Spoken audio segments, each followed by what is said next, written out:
कि आप समय निकाल करके इस ज्यादा समय तो नहीं था, लेकिन जितना समय मिला उसका मुझे भी लाभ मिला है और आपका आना मेरे लिए बहुत महत्वपूर्ण है।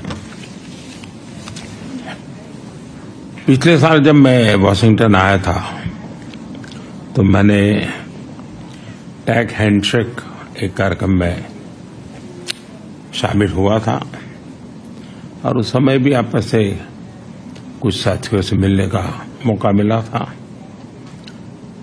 भारत में भी आप में से कई साथियों से समय समय पर मुझे मिलने का अवसर मिला है।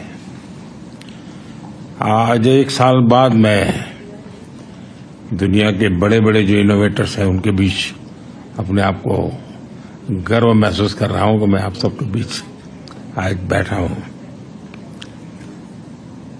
मैं जो ऊर्जा देख रहा हूं, जो उत्साह देख रहा हूं और भारत के प्रति जो एक भरोसा देख रहा हूं, ये वाकई हमें बहुत ही सुखद लगता है, क्योंकि जब आप जैसे एक्सपर्ट लोग कोई बात बताते हैं बदलती हुई दुनिया के विषय में और भारत की संभावनाओं के विषय में, तब भारत में भी एक नीति निर्धारण में हमारा विश्वास बढ़ जाता है। कुछ चीजों का सुझाव भी आपने दिया है, मेरी टीम ने सारी चीजों को नोट किया है, क्योंकि हम चाहते हैं कि आप जिस दुनिया में काम करते हैं और आप जिन दुनिया को अच्छी तरह जानते हैं और जिसका भविष्य भी आपको अनुमानित है, और तब आपके सुझाव आते हैं, वो सुझाव बड़े वैल्यूएबल होते हैं। आपके अनुभव मेरे लिए बहुत अहम है और इसलिए मैं भले ही टाइम छोटा रहा होगा तो कम रहा होगा, लेकिन उस महत्वपूर्ण बातों को बहुत तवज्जो देता हूं, उसको बहुत बड़ा स्वाद देता हूं। एक बात सही है कि 21वीं सदी टेक्नोलॉजी ड्रिवन है। शायद ही जीवन का कोई क्षेत्र ऐसा होगा कि जिसको अब टेक्नोलॉजी ड्राइव न करती हो। किसी समय टेक्नोलॉजी का प्रभाव था, अब मैं देखता हूं टेक्नोलॉजी ड्राइव करने वाली है। लेकिन ऐसे समय में सिर्फ टेक्नोलॉजी या technology plus democracy,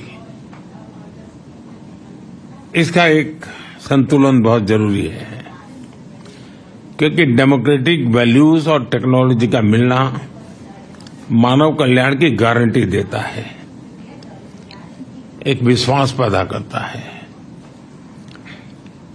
and technology minus democracy, मैं समझता हूं किसी भी संकट के लिए एक वातावरण पैदा कर देता है। और भारत एक देश है जिसके पास टैलेंट भी है, डेमोक्रेसी भी है, मार्केट भी है, और ऐसी गोल्डन अपॉर्चुनिटी मैं समझता हूं बहुत रेयर होती है जो आज भारत के पास उपलब्ध है। और आप में से बहुत एक लोग हैं जिनका भारत से के साथ निकटता रही है, आपका अनुभव भी रहा है, और आपने ग्लोबल लेवल पे कई जगह पे काम किया है और भारत में भी काम किया है, तो आप कंपैरिजन भी कर सकते हैं। और उस कंपैरिजन पे भी आप देखेंगे कि आपको +1 की पोजीशन वहां नजर आएगी, और इस अर्थ में मैं इसको बड़ा महत्व, और हम उस पर ट्रस्ट भी करते हैं। पिछले दशक में Bharat reform, perform and transform इस मंत्र को लेकर के आगे चला है, और पिछले दिनों का अनुभव से हमें लगता है कि इसमें हम गति जितनी ज्यादा बढ़ाएंगे,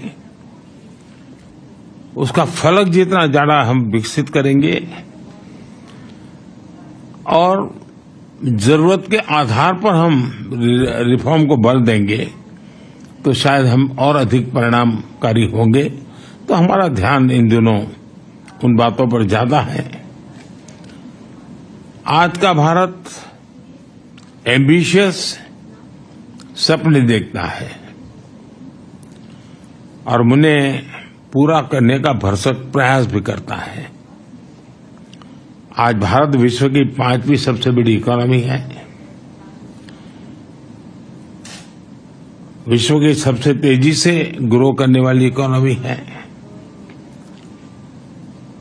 और मैं पक्का मानता हूं कि मेरा ये जो तीसरा कार्यकाल है उसमें हम 3rd लार्जेस्ट इकोनॉमी का हमारा जो गोल है उसको हम अचीव कर लेंगे, क्योंकि आज हम हाईएस्ट ग्रो करने वाले हैं।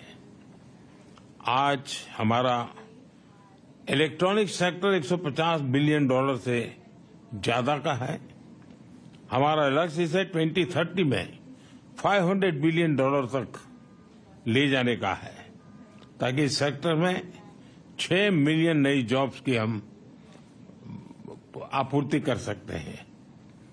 इन लक्ष्यों को पाने के लिए हम इंडस्ट्री के साथ जितना ज्यादा सहयोग बढ़ सकता है हम उसके लिए तैयार हैं, और मैंने मेरी सिस्टम को भी प्रोएक्टिव करने की दिशा में मैं सफल रहा हूं। भारत में 500 मिलियन से ज्यादा की वर्किंग पॉपुलेशन है। भारत की औसत आयु 28 इयर्स है, और बड़ी बात यह है कि हमारा यूथ स्टेम की पढ़ाई में काफी रुचि ले रहा है। इवन बेटियां भी स्टेम के एजुकेशन में हमारे यहाँ बेटियां भी लीड कर रही है।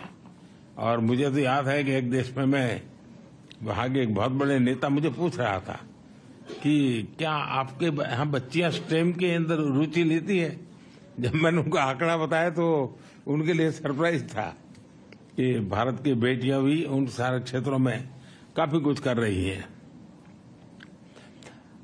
यूथ का ट्रेनिंग एंड अपस्किलिंग, ये मैं मानता हूं कि बहुत ही फोकस रिक्वायर है, क्योंकि जिस प्रकार से टेक्नोलॉजी में अपग्रेडेशन होता ही चला जा रहा है, और स्किलिंग में अगर हम अपग्रेडेशन नहीं करते हैं तो शायद हम रुक जाएंगे। तो मेरा बल उस दिशा में भी उतना ही ज्यादा है।